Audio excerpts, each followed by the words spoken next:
Chapter 4. Hank's words thrashed around inside me. Mr. Yao was strict, sure, maybe even a little dramatic, but cool for a heart? Hank couldn't possibly be right. This was the man who trusted us with his hotel and letting us live here for free and was paying us $150 a day.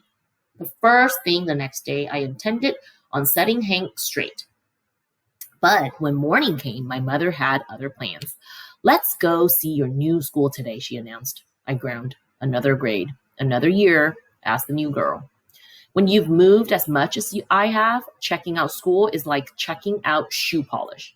So far, I'd gone to 4 different schools for 5 different grades. Dale Elementary was about 5 blocks east from the motel and a lot bigger than my old school.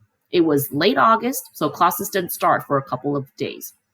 As my mom and I walked across the big empty parking lot, I wondered what kind of kids went there. Nice kids, I hoped. We pushed open the door to the office and the receptionist, a blonde lady with big curls that bounced as she moved her head, looked very surprised to see us. Can I help you? She asked. Hi, I want to sign my daughter up for school. We just moved here, my mom said. The receptionist looked me up and down. I wriggled in my tattered pants and big old t-shirt from Goodwill. I see, she said. She pushed a button on her desk phone and said, Principal Evans, we have a new student here to see you. Principal Evans wore a blazer, even though it was nice, 90 degrees outside. She looked like what my mother called a powerful white lady. She insisted on taking us on a tour of the school, even though my mom said we didn't need a tour. I could tell she was anxious to get back to the motel. It only takes 10 minutes, Principal Evans said, leading us towards the gymnasium in her clickety-clackety black pumps. So, Mia, tell me about yourself. I opened my mouth, but before I could say anything, my mom blurted out. She just moved here from China. Why does she always have to tell people that? It wasn't even true. We've been here for 2 years.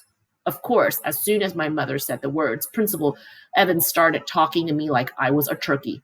Really? Wow. How do you like this country? She asked.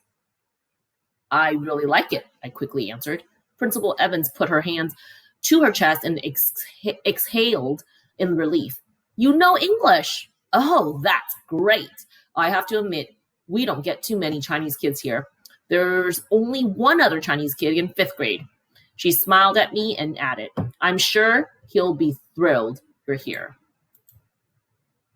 On the way home, my mom and I played our usual game, looking at big American houses and trying to figure out who lived inside.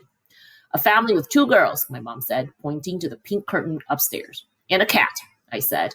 There was a little door in the front door. I turned to my mom. Hey, what do you have to tell the principal? I just got here from China. So she'd cut some slack. I stopped peering into the house and peered into my mom. What do you mean? You heard what she said. There are only 2 Chinese kids in your grade. So it probably means most of the other kids are white.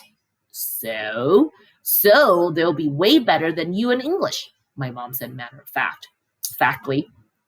I looked at the ground. Not necessarily, I said.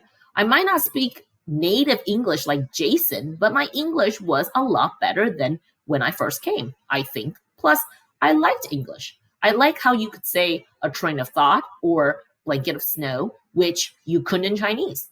But it didn't matter how much I liked English. My mom had already decided.